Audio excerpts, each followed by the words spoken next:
Na aula passada eu te falei que existem dois cenários possíveis de provocar um não compliance, uma não conformidade numa empresa. O cenário 1, quando uma nova obrigação surgiu e ela fez nada, ignorou completamente aquela obrigação, não se mexeu para promover nenhuma adequação.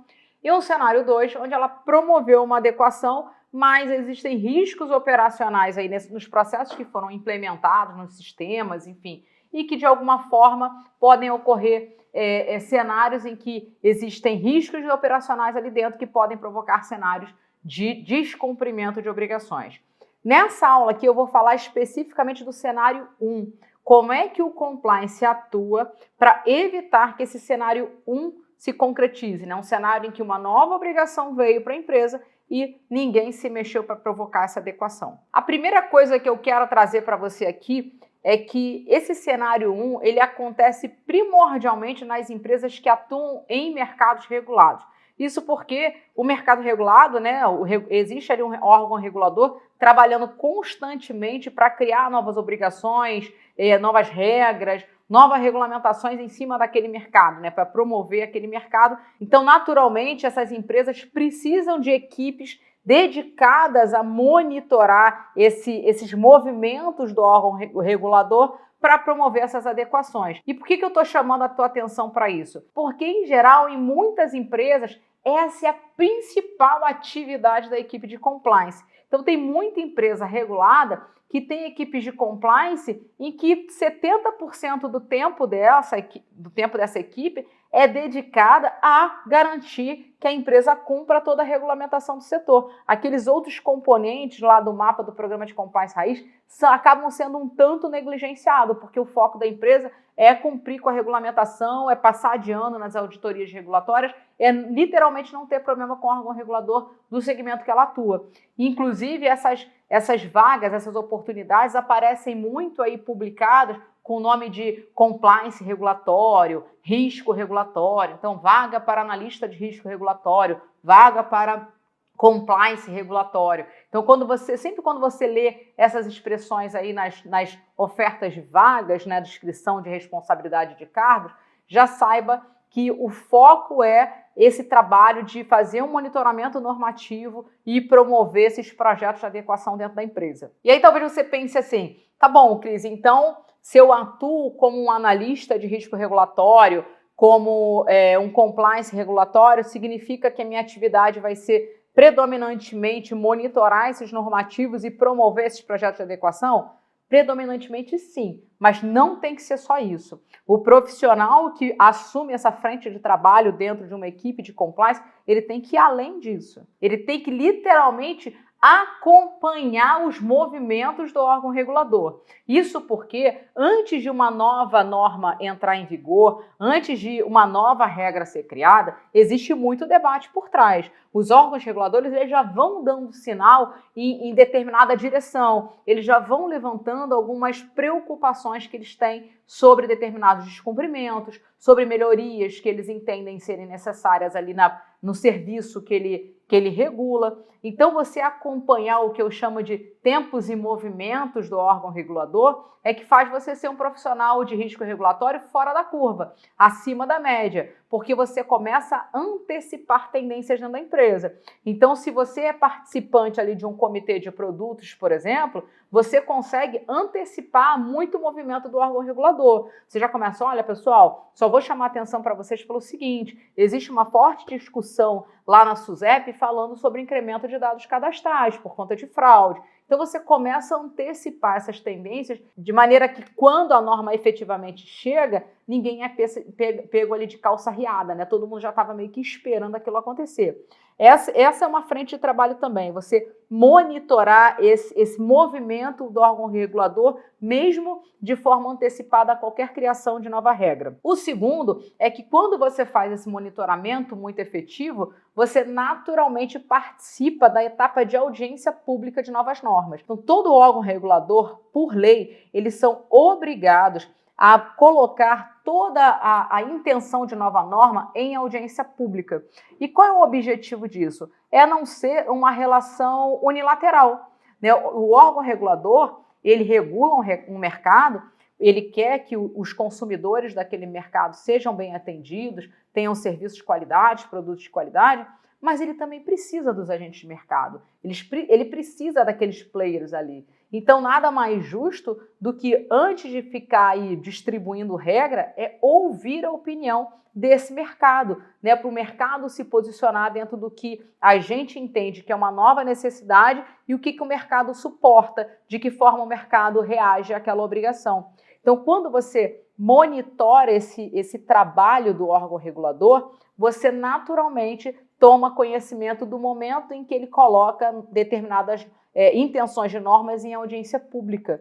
E na audiência pública, nesse período, é exatamente o período que você pode pegar essa proposta, essa minuta de normas e levar para dentro da empresa, chamar as áreas, as pessoas que vão ser afetadas por aquelas novas obrigações, falar, gente, vocês têm alguma consideração a fazer? Vocês acham que isso aqui é factível? Vocês entendem que isso é razoável? Ou o que eles estão pedindo aqui é extremamente oneroso? Ou o prazo que eles estão dando aqui é impossível de ser cumprido? E aí você vira um intermediário dessa contra-argumentação, dessa proposta de alteração, de melhoria de texto da tua empresa. Então, você pode fazer isso como pessoa física ou representando a tua empresa. Vai falar, como pessoa física, Cris? Como pessoa física. Se você entrar agora no site do Banco Central, da CVM, da SUSEP, e você tiver alguma norma ali em audiência pública, você vai ver que com o teu CPF, com o teu nome, você pode fazer qualquer sugestão de melhoria, de alteração, de sugestão ali, seja textual, seja de obrigação, seja de prazo, enfim, você consegue fazer essas sugestões. E aí, no final desse período de audiência pública, esse regulador tende a soltar para o mercado as respostas, as considerações que eles fizeram. Tem muito órgão regulador que faz isso de maneira online, inclusive, chama os players de mercado, olha, nós vamos aqui trazer a nossa devolutiva do período em que a norma estava em audiência pública, a gente vai aqui trazer todas as nossas considerações. E é super bacana participar disso. Pensa o seguinte, quando uma norma é colocada em audiência pública, ela é colocada com a justificativa do porquê, né, com a justificativa da necessidade da criação daquela norma. Então, o regulador, ele contextualiza por que ele está criando aquela nova regra, por que ele está modificando aquela regra. Ou seja, ele explica o objetivo daquela norma. E a tua interpretação de novas regras vai ser radicalmente melhor quando você entender qual é o objetivo dela. Quando o Banco Central mudou essa regra aqui, onde é que ele queria chegar? Quando a NTT mudou essa regra aqui, onde é que ela está querendo chegar? O que ela está objetivando eliminar do mercado? Qual é a prática que estava acontecendo no mercado que ela considerou abusiva ou não razoável ou com falta de qualidade que ela está querendo corrigir? Então, quando você entende esse objetivo, a tua interpretação da nova regra fica muito melhor e, naturalmente, você fica uma área de apoio para melhorias dentro da empresa muito mais eficiente, porque você não segue ali ipsilíteres o que está ali, você sabe o que está por trás, qual é a intenção por trás.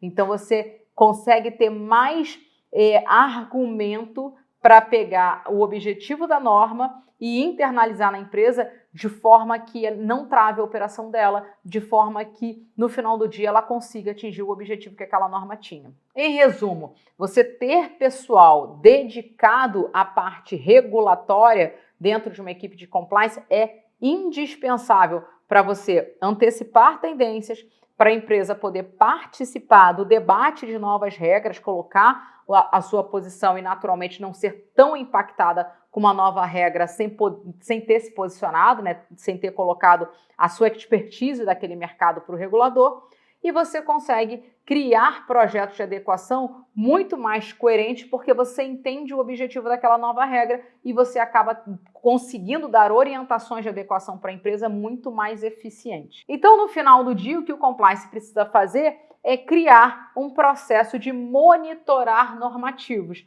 porque quando você monitora normativos, naturalmente você se aproxima do trabalho desse órgão regulador, você se aproxima das publicações que ele está lançando no mercado, você acessa o portal desse órgão regulador, você vê as notícias que estão sendo publicadas ali, e aí você cumpre com esse papel de antecipar tendências, dessa atuação mais participativa, e saindo uma nova regra, você rapidamente consegue trabalhar em cima dela. E aí, tá bom, falou a palavra mágica. Como que a gente trabalha em cima disso? Aí eu trouxe aqui um fluxograma justamente para criar uma linha de raciocínio de atividades que você tem que cumprir para garantir a execução do processo monitorar normativos. Vamos lá ver. Esse aqui é exatamente a imagem do material de apoio que está aqui embaixo nessa aula para você baixar. Então tem um fluxograma aqui bem simples que eu montei para você do processo monitorar normativos, que vai ser um processo executado pela área de compliance da empresa. A parte de normativo regulatório, que é aquilo que cuida dos produtos e dos serviços que a empresa negocia no mercado, né? O negócio dela, o produto dela, isso fica sob a responsabilidade do compliance. Então, é o compliance que é o executor desse processo aqui, início, meio e fim. Como é que funciona? Você tem que ter uma rotina de monitorar publicações do teu órgão regulador. E a rotina mesmo, quando eu falo de rotina você não tem que ficar entrando no site do teu órgão regulador todo dia. Aliás, não faça isso, né? Não crie uma rotina consistente e sistemática. Então, estabeleça que, olha, nas segundas-feiras eu vou entrar no site do meu órgão regulador, eu vou ver a página inicial de notícias, vou dar uma lida no que está publicado, se ele soltou algum relatório, algum fato novo, e vou pesquisar a publicação de normativos dele para ver se saiu uma nova norma que afeta ali o segmento de mercado que a empresa que eu atuo trabalha, né? E aí sim, vamos lá, saiu uma nova norma publicada? Não. Se não saiu, você encerrou a tua rotina, né? A rotina de execução desse processo naquela semana está encerrada, você só vai executá-la de novo na semana que vem, se assim você estabelecer. Cris, tem que ser uma vez por semana? Não, tem que ser de acordo com a dinâmica do teu regulador. Se você percebe que o teu regulador é um telecat, toda hora solta alguma coisa, talvez veja 2 vezes por semana. Não, meu regulador não solta muita coisa, vem uma vez por semana. É você que vai precisar ter esse feeling de acordo com a produção normativa, com a produção de conteúdo do teu próprio regulador.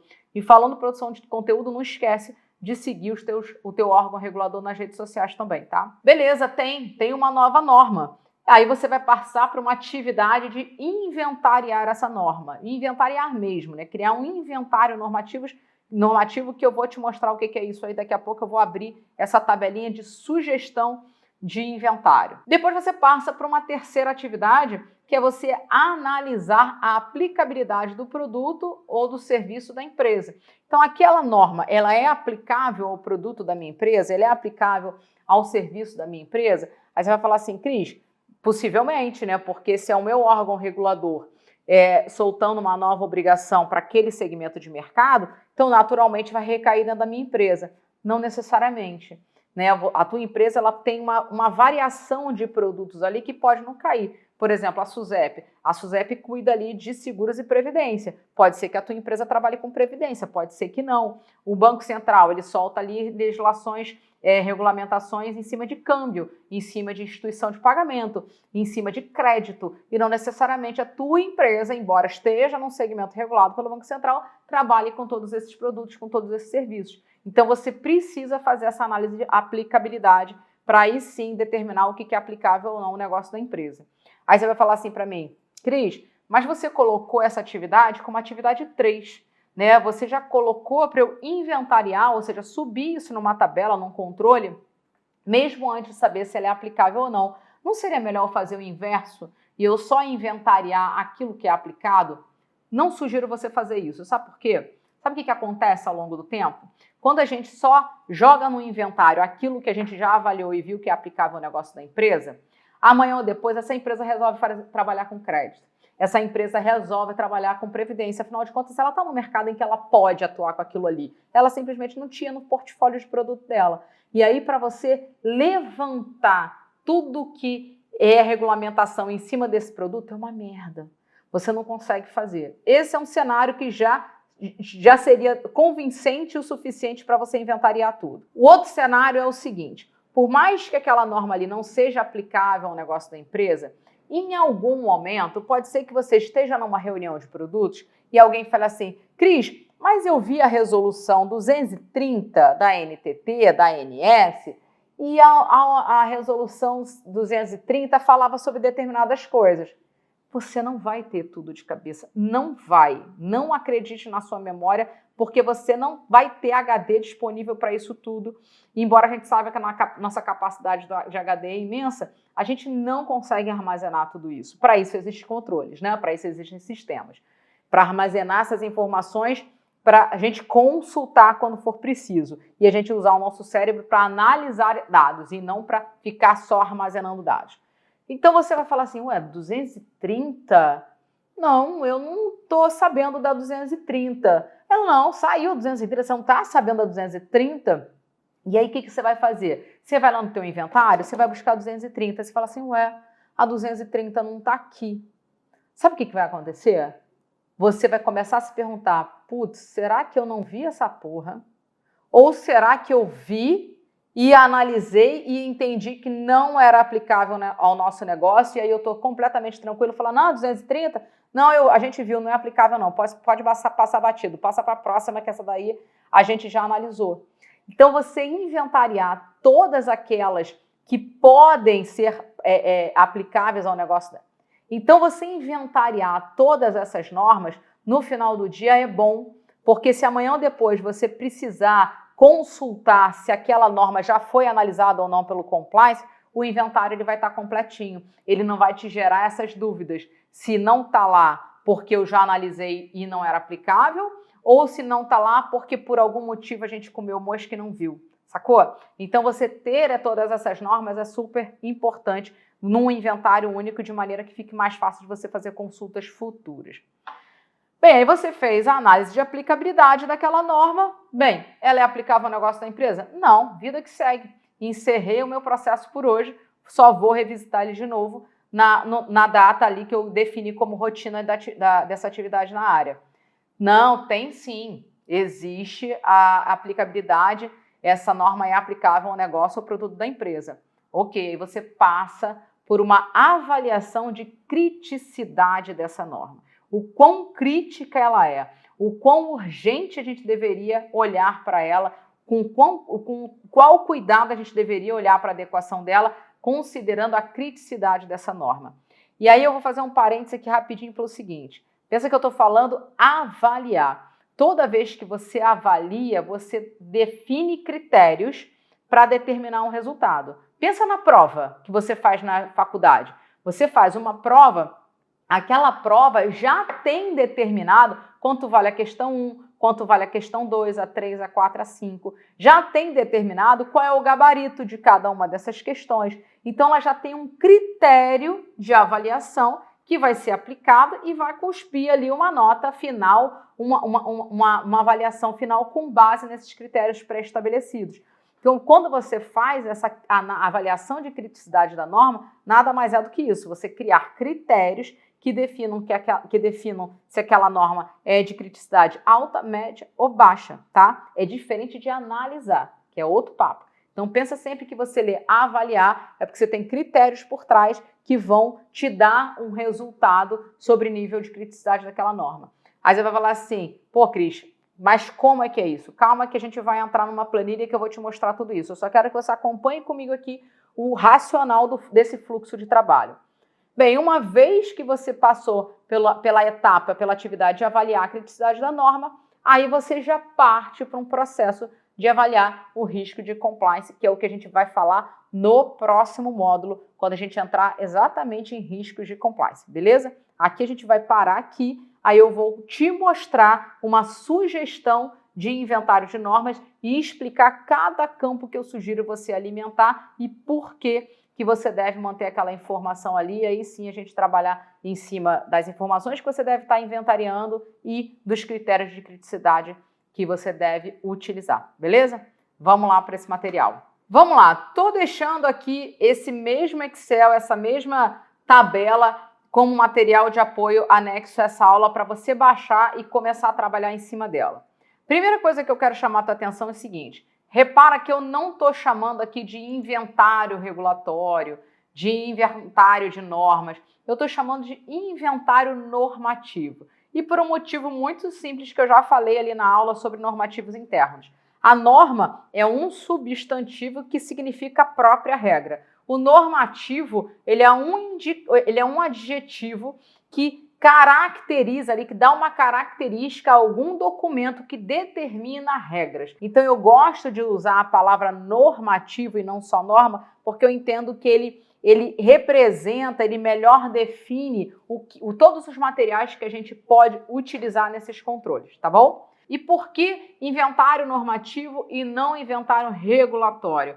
Porque pode ser que você entenda que queira utilizar esse mesmo controle para o inventário normativo interno da empresa. Por exemplo, Cris, eu entendi que, olha, o meu regulador ele tem pouca coisa, então a gente vai utilizar esse mesmo controle, essa mesma ferramenta aqui, para controlar, inclusive, as políticas internas, os normativos internos da empresa. Você vai ver que esses campos que a gente preenche aqui são totalmente factíveis para você utilizar em políticas internas também. E aí você chamando de inventário normativo fica muito mais coerente do que você chamar só de inventário regulatório e depois você acabar incrementando ele com outros documentos também, tá? Então eu prefiro inventário normativo, que ele deixa ali um espectro de aplicabilidade muito maior.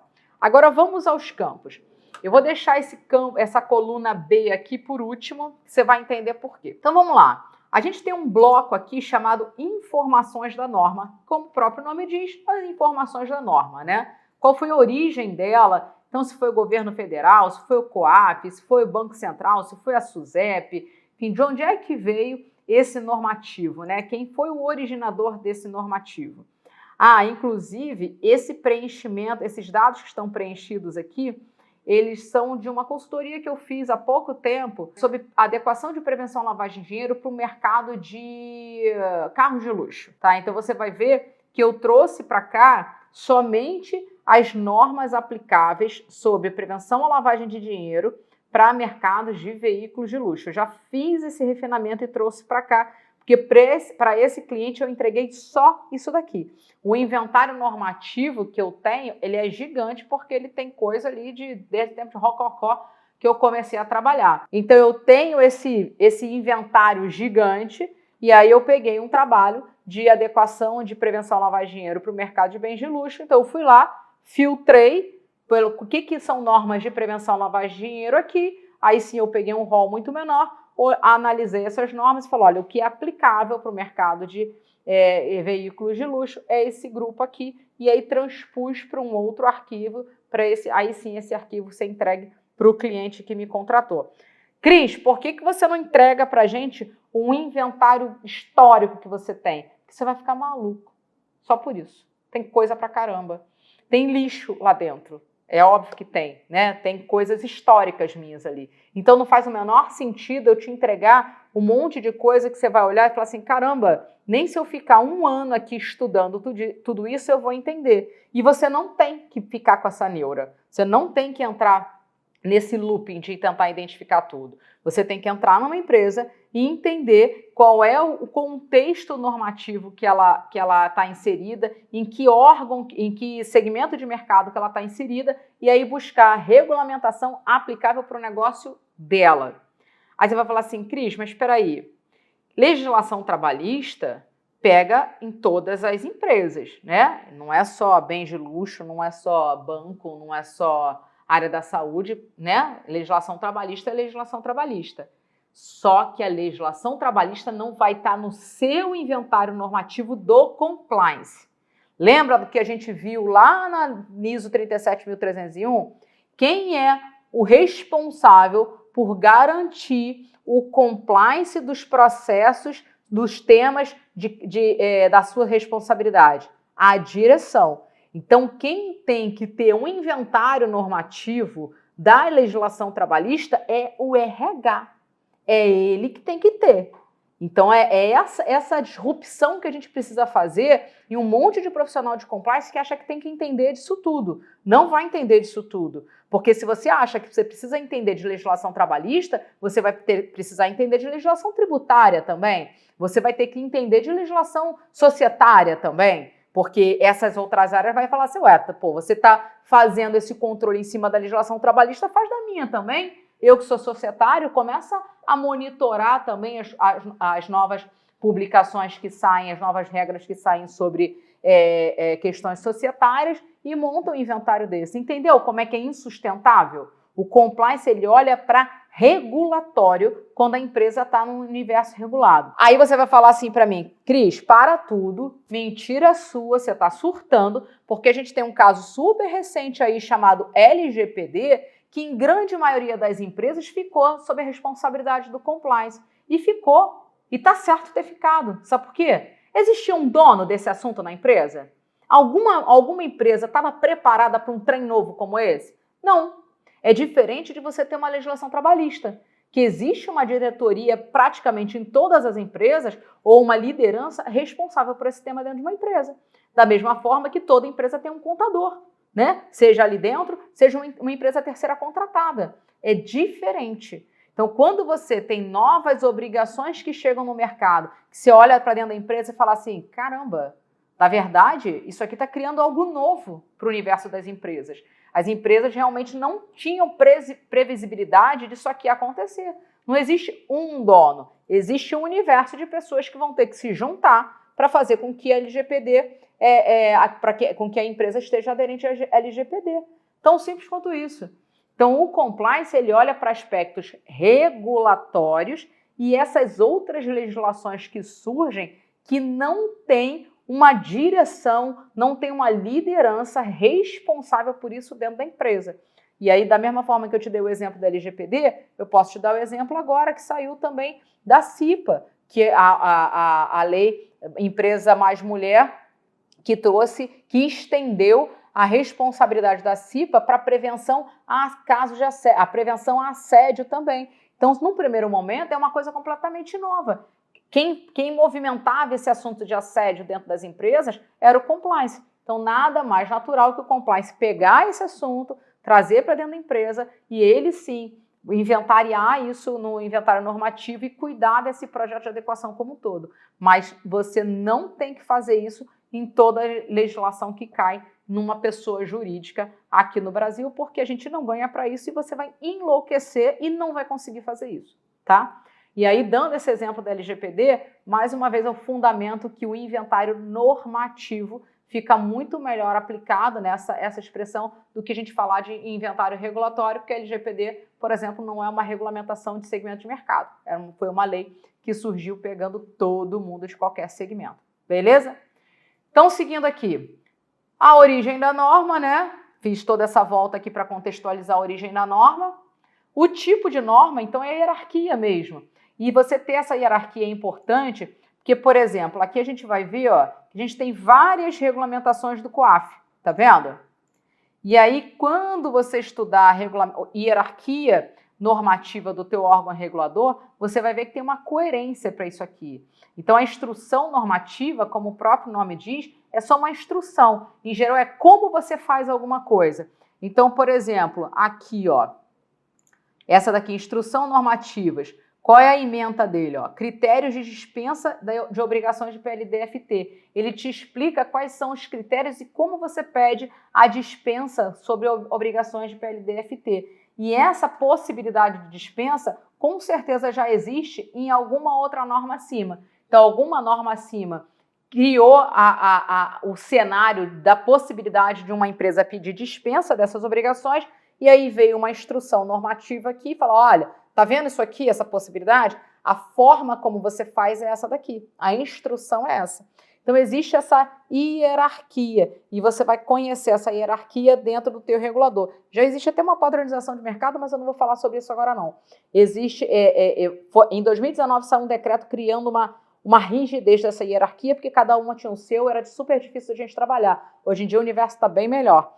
Mas isso aí é assunto para uma outra aula. Então, você entender essa hierarquia e colocar essa hierarquia aqui é legal, porque a forma como você vai estudar essas normas vai fazer muito mais sentido. Então, por exemplo, aqui que eu estou falando especificamente de prevenção à lavagem de dinheiro, o que seria ideal? eu ler as leis, depois descer para as resoluções e aí depois eu pegar as instruções. O meu raciocínio vai ser muito melhor construído se eu ficar lendo de cima para baixo. É igual a lei anticorrupção, né? A lei anticorrupção tipificou o crime, falou sobre a possibilidade de um programa de integridade, você depois vem com um decreto dizendo o que é esse programa de integridade, o que ele tem que ter. Então você começa a fechar o teu raciocínio, o teu nível de compreensão aumenta radicalmente. Então você ter esse tipo de norma, né, para você entender a hierarquia dela, vai fazer muita diferença na hora de você estudar um determinado tema.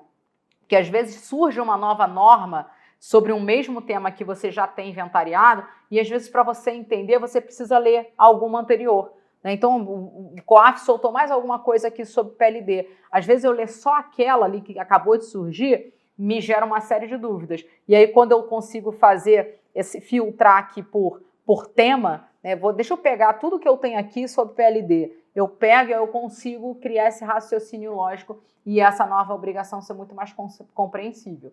Então, utilize essa coluna aqui. O número da norma, né, é tão óbvio quanto isso. A data de publicação também. E o início de vigência é ainda mais importante, né, porque tem muita norma aí que dá um período aí entre a publicação e a vigência razoável, né, justamente para permitir a sua adequação. A LGPD foi uma, né, que teve um lapso temporal aí entre a publicação e a vigência dela razoável para as empresas começarem a se mexer e, naturalmente, isso vai orientar o teu cronograma de adequação dentro da empresa. Então, ter essas duas informações aqui são importantes. O status dela, aí talvez você fale assim, Cris, mas para que ter uma coluna de status? Se ela está no inventário é porque, naturalmente, ela está ativa. Não tem não, só porque à medida que você vai incrementando isso aqui, você vai ver que vai aparecer resolução que vai revogar a resolução antiga. E aí ela não vai estar mais ativa. Aí você vai falar assim para mim, pô, mas não seria melhor eu excluir ela do inventário?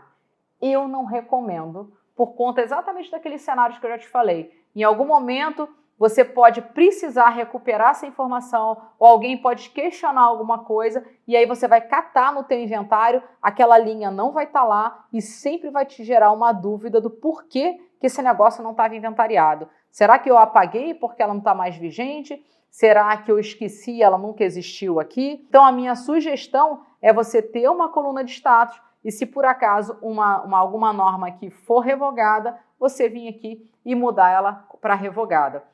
Cris, mas não seria melhor eu transpor as revogadas para uma outra coluna, para uma outra sheet, para uma outra planilha? Aí é critério seu.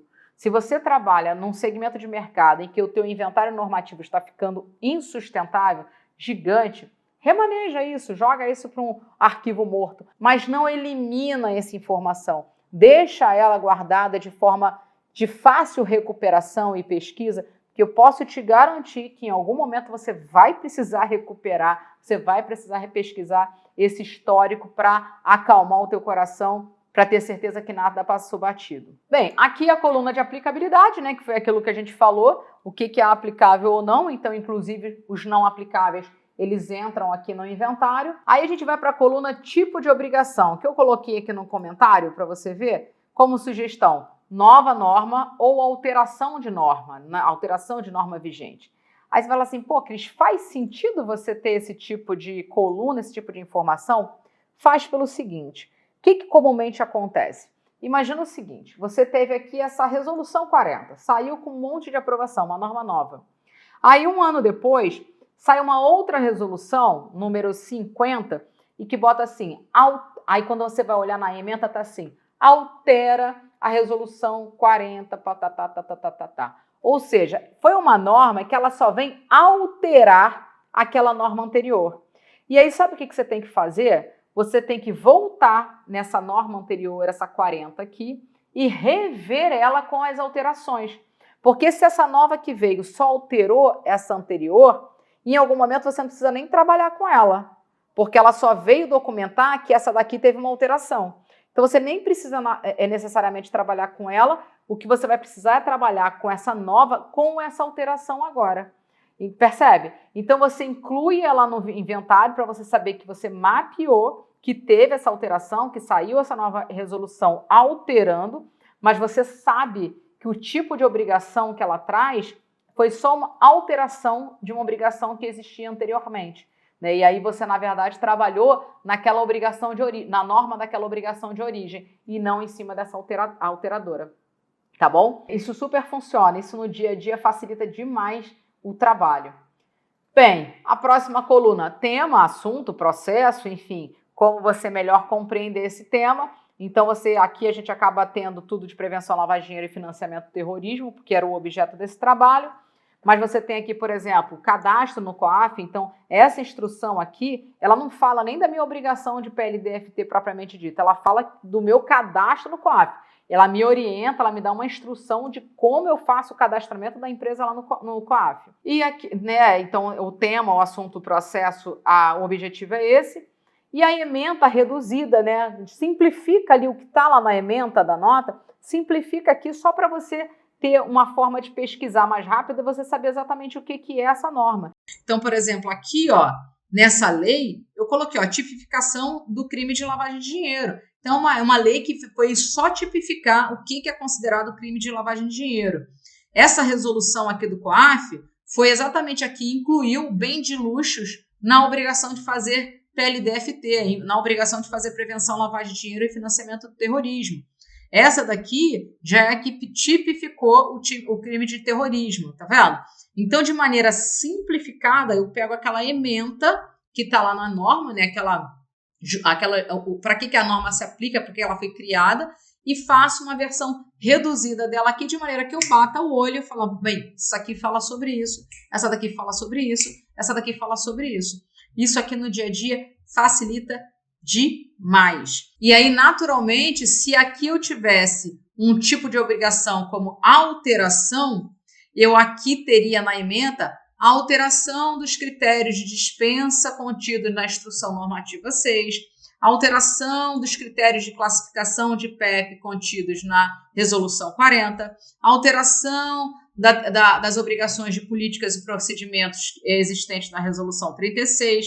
Então, já na ementa, eu já falaria que era só uma alteração e faria remissão a qual norma original que ela está alterando. Então, no final do dia, o que eu fico sabendo é que eu preciso voltar naquela norma original que está sendo alterada para ver se eu preciso promover novas adequações na empresa ou não para continuar estando em compliance com ela. Beleza? Bem, então aqui eu passei com você as informações da norma e umas primeiros critérios aqui, umas primeiras informações para eu melhor entender que norma é aquela, né? Então aqui é copia e cola da norma, essa parte em cinza, essa parte amarelinha aqui já foram informações que eu incremento ali para melhor gerir esse controle.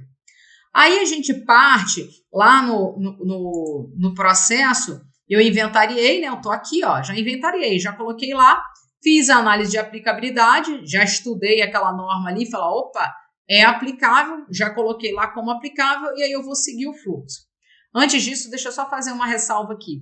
Você lembra que lá na 37.301, em algum momento a gente leu que uma das responsabilidades da alta direção era prover apoio e consultoria externa necessária para a função de conformidade entender normas. Então, pense que nessa etapa aqui de analisar a aplicabilidade do produto e serviço da empresa, pode ser que em algum momento você precise de apoio, inclusive externo. Então, não fica nessa angústia de falar, caramba, saiu uma nova norma do COAF, da ANS, da NTT, não estou conseguindo entender exatamente onde é que ela quer chegar, não entendi se ela é aplicável ou não, estou com dúvida. Você é um intermediário desse projeto, você é o piloto desse projeto de adequação. Não deixe, não tenha receio, não tenha vergonha de buscar outras pessoas da empresa e falar assim, pessoal de produtos, vocês aí que são da operação, me fala uma coisa, aqui está falando assim, assim, assado, isso aplica para a gente tem efetivamente esse produto, a gente cai exatamente nessa regra, você tem que fazer isso. Então, para você fazer essa análise de aplicabilidade na norma, se você se sentir mais confortável em validar esse entendimento com as outras áreas, inclusive com o jurídico, faça, é teu dever fazer isso, tá? E é o dever da alta direção fornecer apoio, inclusive externo, de consultorias especializadas, caso seja necessário. Beleza? Então, passamos aqui, preenchemos lá aqueles campos em cinza, preenchemos ali mais informações de análise de aplicabilidade ali nos amarelinhos. Aí a gente vai agora para análise para avaliação de criticidade da norma. O que é isso, Cristiane? São exatamente esses campinhos que estão de vermelho aqui propositalmente, porque tudo que é crítico a gente já pensa logo que é em vermelho, né? E aí, quais são os critérios? Lembra que eu falei com você que toda vez que a gente pensa em avaliar alguma coisa, a gente precisa determinar os critérios de avaliação que a gente está utilizando? E é exatamente isso. Avaliar é isso. É você criar critérios. A questão 1 vai valer 2 pontos, a 3 vai valer 4 e assim vai, para justificar por que você deu 10, 9, 8, 7 ou 6 numa prova. Da mesma forma, para você avaliar se você considerou aquela norma de alto, médio ou baixo risco, que é aquela primeira coluna que está aqui nesse controle que eu trouxe para cá, justamente para dar uma melhor visibilidade, né? Então, logo de cara aqui a gente já começa a entender o que é de mais alto, mais alta criticidade aqui dentro de tudo que a empresa tem que cumprir sobre um determinado tema, mas essa coluna aqui, ela nada mais é do que o resultado da avaliação dos critérios aqui que foram estabelecidos nessas colunas em vermelhinho. O cálculo está aqui atrás, eu vou mostrar em seguida. E aí, quais foram os critérios que eu criei com base em toda a minha experiência de mercado e, principalmente, experiência de lidar com o regulador? Eu já trabalhei com CVM, eu já trabalhei com Banco Central, eu já trabalhei com SUSEP, eu já trabalhei com a NTT, eu já trabalhei com a Artesp e já trabalhei com a AGEPAR. Então, eu já trabalhei com um rol aí de órgãos reguladores um tanto razoáveis para entender como é que a cabeça dessa galera está funcionando ao longo do tempo e como é que eles vêm modificando a forma de construção normativa de maneira a aumentar a criticidade dessas obrigações para as empresas. E aí, é exatamente nessa experiência que eu criei esses critérios aqui. Inclusive, são exatamente esses critérios que tem muita consultoria utilizando, algo nessa linha, muita consultoria que utiliza aí no mercado. Eu vou falar cada um desses critérios e vou explicar um pouquinho por que ele deve ser um critério de avaliação de criticidade da norma. O primeiro critério fala o seguinte: a norma estipula o dever de confeccionar e publicar um relatório de informações. Lembra que em algumas aulas passadas eu falei para você que cada vez mais a legislação e a regulamentação ela vem tentando afetar o risco reputacional das empresas? Porque quando você coloca em xeque a reputação das empresas, é mais difícil dela quantificar o custo-benefício dela descumprir uma obrigação. Lembra? Eu já falei isso em algumas aulas aí passadas, e se você não pulou nenhuma delas, você vai lembrar. Então, se você cria uma multa monetária única e exclusivamente, você permite que a empresa faça conta, né? Quanto é que eu ganho descumprindo? Quanto é que é o preço da multa? Passa um traço, esse net é positivo ou negativo? Pô, é positivo, eu ainda ganho dinheiro. Cara, vamos descumprir isso aí durante um tempo. Muita empresa atuava dessa forma e ainda atua, e os reguladores não são trouxa, percebem isso. Então, cada vez mais as regulamentações vêm tentando afetar a reputação das empresas. Quer ver um bom exemplo? A própria LGPD. O que a LGPD trouxe? Olha, além de te multar, você vai ter que jogar um banner no teu portal dizendo que você teve uma sanção da NPD, né? Ou seja, eu dou uma porrada na tua reputação ali, ó, no teu portal. Você divulga isso, eu uso o teu canal de comunicação com teus clientes para avisar para o mercado que você vacilou. Então, toda norma que traz esse dever de você confeccionar e publicar um relatório, ele naturalmente tem um nível de criticidade muito maior, porque o descumprimento dela passa a não ter só um custo monetário administrativo, mas também de reputação. E aí, reputação é muito mais difícil de você fazer conta. Segundo critério. Um outro critério. A norma expõe a instituição a possíveis sanções, multas severas, suspensão da operação, perda de licença. é um outro critério, porque não deixa de ser crítico qualquer multa que a empresa possa receber, qualquer suspensão temporária da operação dela, qualquer possível suspensão de licença de operação dela. Então, é também considerado ali um fator de crítico para descumprimento de uma norma. O terceiro, a norma indica o dever de implantar ou documentar políticas e procedimentos para o tema explorado. E aí, por que isso aqui é crítico? Porque uma coisa é você não fazer, outra coisa é você escrever que faz e não fazer. Então, quando a norma fala assim, a empresa precisa ter uma política de compliance, a empresa precisa ter uma política de conheça seu cliente, a empresa precisa ter uma política anticorrupção, a empresa precisa adotar políticas de prevenção à lavagem de dinheiro. Aí o que uma empresa faz? Cria o documento, né? Pô, tem que ter política, cria o documento. Vai lá, faz um copia e cola, joga na internet, ó. Pega um modelo aí de alguma empresa alguma empresa do nosso mercado, faz um copia e cola, muda ali só as cores do documento e vida que segue. Então, quando a norma exige que a empresa documente o que ela faz em cima daquela obrigação e como ela cumpre aquela obrigação, ela, na verdade, está aumentando o risco de descumprimento dessa empresa. Porque além dela não cumprir, ela está sendo mentirosa, porque ela documentou que ela faz aquilo ali e no final do dia ela não está fazendo. Então, toda norma que traz essa obrigatoriedade de você documentar políticas, procedimentos, ela é naturalmente uma norma mais crítica do que qualquer outra. Um outro critério utilizado aqui é a norma indica o dever de manter guarda de políticas, procedimentos ou informações por prazos determinados. Aí, num primeiro momento, pode ser que você fale, peraí, Cris, mas não é muito parecida com esse critério anterior? Não. Sabe por quê? Esse critério anterior diz documenta.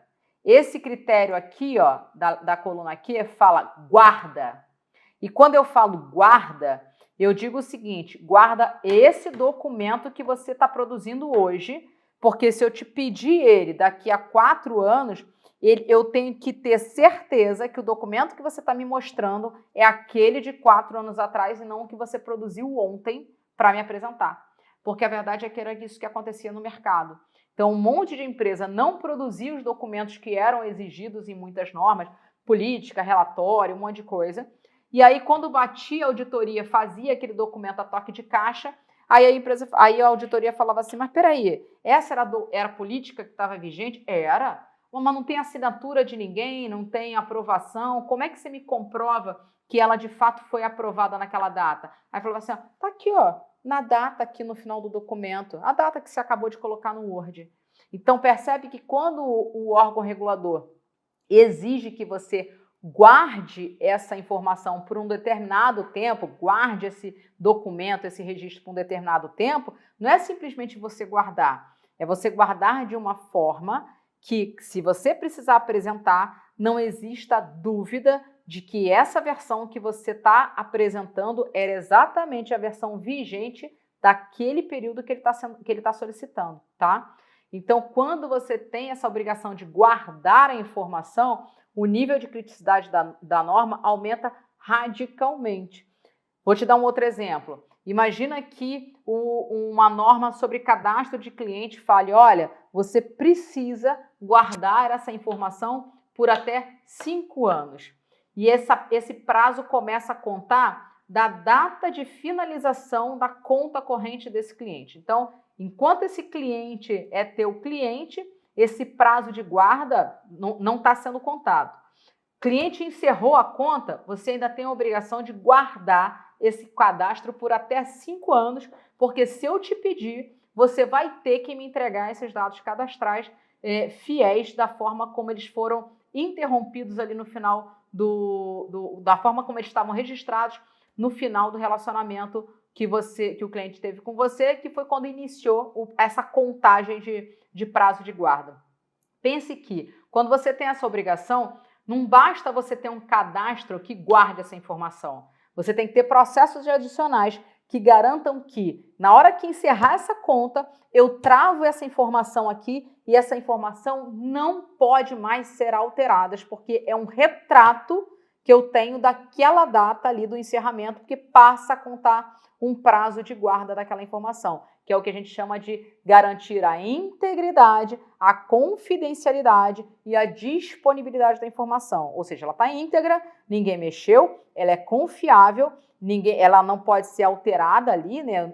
Eu tenho uma trilha de auditoria que garante que ela não foi alterada e ela está disponível caso o meu regulador solicite. Eu tenho como resgatar isso, ainda que de forma anonimizada, eu consigo reverter isso e entregar essa informação para o meu regulador. Então, quando a norma exige essa guarda de documentos, essa guarda de registro, essa guarda de informação, naturalmente aumenta a criticidade da norma, porque além de você ter que ter informação, você ainda precisa garantir a confidencialidade, a disponibilidade, a integridade dela por aquele prazo determinado na norma. Penúltimo critério. A norma estipula um prazo para envio de informações solicitadas pelo órgão regulador. Isso aqui também é altamente crítico, porque você, além de ter que ter a informação, manter a guarda dela, você ainda precisa ter uma rotina de enviar essa informação de forma regular para o regulador. Quer ver um exemplo? Logo que as normas sobre ouvidoria para cliente foram criadas, inicialmente, tanto o Banco Central, o CVM, tinham como padrão exigir que a gente enviasse o relatório de ouvidoria para eles em até 60 dias do fim da database. Então, a gente tinha até o final ali de fevereiro, início de março, para enviar o relatório de ouvidoria para o órgão regulador do ano anterior.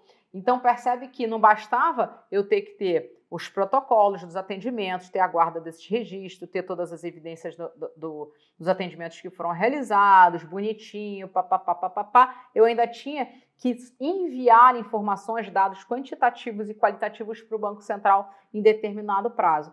Da mesma forma que acontece com a NPD, né? Então, quando você tem um incidente, você tem um prazo limite ali para você enviar essa notificação de acidente ali, de vazamento de dados para a NPD. Da mesma forma que acontece com as normas de prevenção à lavagem de dinheiro, por exemplo, que você tem ali um determinado prazo que você tem que enviar para o COAF as suas suspeitas identificadas, os cenários que a norma contempla ali como cenários suspeitos. Então, quando você tem essa obrigação de enviar dados em um prazo determinado, naturalmente a criticidade dessa norma vai lá para cima, porque não basta você ter o dado, você tem que ter uma rotina adicional para enviar ele para o regulador. E por último, essa norma atribui alguma responsabilidade legal aos administradores, aos diretores da organização. Aí o motivo tanto óbvio, né? Se você afeta o diretor na pessoa física, naturalmente você ganha adeptos na empresa, né? Naturalmente, esse diretor que foi indicado como responsável por essa obrigação tende a ser um forte aliado seu para fazer com que aquela obrigação seja cumprida, porque no final do dia ele responde como pessoa física também sobre o descumprimento desse compliance, o descumprimento dessa obrigação. Então, quando você atinge também o diretor na pessoa física, naturalmente isso aumenta a criticidade da empresa, porque ele tem que estar envolvido, ele tem que estar ciente do descumprimento de uma obrigação da empresa, porque no final do dia ele responde também como pessoa física. Então, perceba que eu coloquei aqui, 6 critérios para classificar uma norma como alto, médio, baixo risco. E aqui eu criei um cálculo, né? Ou seja, eu criei um racional para justificar essa avaliação de criticidade na norma. E aqui eu tenho o critério de classificação. Então, se eu tenho 0 pontos, ou seja, eu respondi não em tudo, eu tenho uma norma de risco muito baixo, ou seja, não é uma norma tão preocupante assim no primeiro momento. Se eu tenho ela até 3,5, ela é considerada de nível médio, de criticidade média. Se a partir de 3,5, ela já é considerada uma norma de alta criticidade, ou seja, que a gente deveria se debruçar nela o mais rápido possível, considerando aquele prazo de vigência lá, para que a gente esteja cumprindo ela quando a vigência dela começar. Por último, aqui uma sugestão que eu deixo é você ter uma coluna com o link da norma, né? Porque isso aqui facilita a vida. Então, às vezes, a gente precisa aqui pesquisar rápido, então o link está aqui, você clicou, você vai direto, evita aqui que você vá no Google, joga informação, enfim. Isso aqui é um critério totalmente operacional para você tornar a tua vida um pouco mais fácil. Então você pode ocultar essas duas colunas aqui de como funciona, quais são as pontuações ali que definem a classificação da criticidade da norma, para essa planilha, para esse controle ficar um pouquinho mais enxuto, se você assim achar melhor.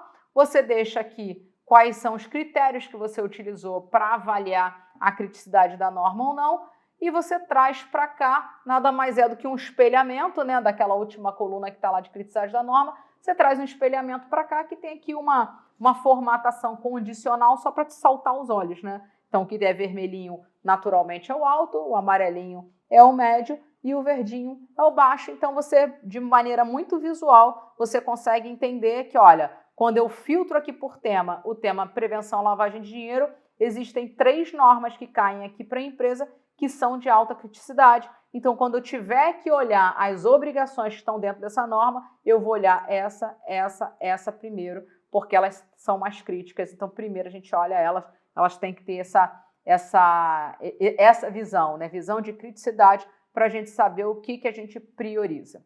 E aí, uma vez você cumprindo todas as etapas, você terminou o teu processo aqui, que gerou insumo para o processo avaliar riscos de compliance, que é o que a gente vai ver no próximo módulo. Então, percebe que no processo monitorar normativos, eu tenho um cenário em que eu não tenho uma nova norma naquela semana que eu estou cumprindo com essa obrigação e eu encerro o processo. Eu tenho um cenário de ter uma nova norma, mas quando eu avalio a aplicabilidade dela, ela não é aplicável, então eu inventariei, mas encerrei o assunto. Ou eu tenho um cenário em que teve uma nova norma, ela é aplicável à empresa, eu avaliei a criticidade dela e aí sim eu gerei insumo, independente da criticidade, eu gerei um insumo para avaliar o risco de compliance dela. Por que de qualquer forma, eu gerei um insumo? Porque aqui eu falei, ó, todas essas são aplicáveis, só que elas têm níveis de criticidade diferentes. Então, naturalmente, quando eu avaliar o risco de compliance, né, quais são as obrigações que estão dentro dela e quais são as mais ou menos críticas de eu descumprir. Aí é exatamente essa avaliação que a gente vai fazer para criar um cronograma, um projeto de adequação para saber o que a gente começa a promover de adequação para conseguir cumprir com todo o cronograma dentro do prazo de vigência. Pode ser que seja possível, pode ser que não seja possível. A vigência vai começar e a gente não vai estar cumprindo tudo. Então, mais uma vez, essa avaliação de risco é super importante, porque se eu não estou cumprindo tudo, pelo menos o que é mais crítico eu já estou cumprindo porque eu priorizei. Então, dentro do meu projeto de adequação, eu fiz ele com esse olhar de risco. O que é mais crítico primeiro e fui deixando para o final o que é menos crítico, o que naturalmente deixa muito mais razoável qualquer defesa que eu tenha que fazer em cima de algum descumprimento que seja identificado pelo meu órgão regulador. Falo, olha, eu não fui negligente, eu promovi meu projeto de adequação, está aqui o meu cronograma, a gente trabalhou com base na criticidade da obrigação, só que a gente teve dificuldades operacionais, dificuldades financeiras de cumprir todo o cronograma antes do início da vigência dela, mas não há negligência nossa, está aqui nosso cronograma, tudo bonitinho. Então pensa que negligência é o grave. Você não estar cumprindo 100%, de forma que você consiga falar, olha, não estou sendo negligente, está tudo sob controle, eu tomei uma decisão baseada em risco, eu conheço os meus riscos, muda radicalmente a tua conversa com o teu órgão regulador. E assim, você mantém um processo de monitoramento normativo funcionando, redondo e dando a tranquilidade para a empresa de que toda a parte de risco regulatório está sendo observada ou de outras normas que você julgue relevantes estar aqui dentro do teu inventário normativo, a depender da empresa que você trabalha.